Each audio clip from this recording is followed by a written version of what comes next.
রমজানকে সামনে রেখে বাজার নিয়ন্ত্রণ করতে সরকারের নির্দেশনা অনুযায়ী মোবাইল কোর্ট পরিচালনা করছে বিভিন্ন সংস্থা। এরই ধারাবাহিকতায় পিরোজপুর জেলার মঠবাড়িয়া পৌরসভা এলাকায় দুটি দল বিভিন্ন স্থানে অভিযান চালায় ভ্রাম্যমাণ আদালত। এ সময় আসন্ন রমজান মাস কেন্দ্রিক নিত্য প্রয়োজনীয় পণ্যের মূল্য তদারকি করা হয়।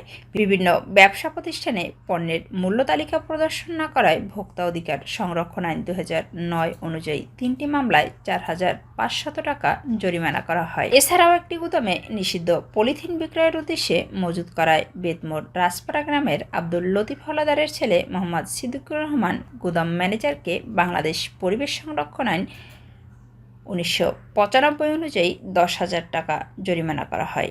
একই সাথে নিষিদ্ধ পলিথিন জব্দ করা হয়। মোবাইল কোর্ট পরিচালনা করেন মঠবাড়িয়া উপজেলা নির্বাহী অফিসার আব্দুল কায়ুম ও এক্সিকিউটিভ ম্যাজিস্ট্রেট এবং সহকারী কমিশনার সৈকত রায়হান।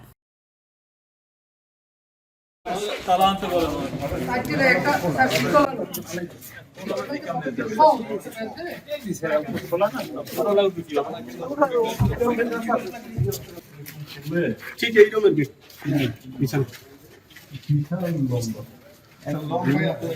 150 পেটেরও বেশি হইবে স্যার।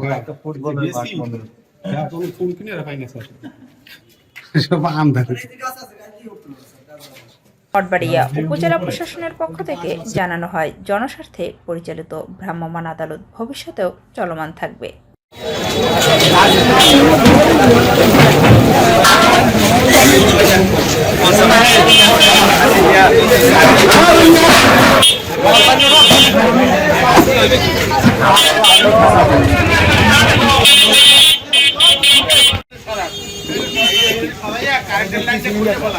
মিথিলা আক্তার, আলোচিত খবর।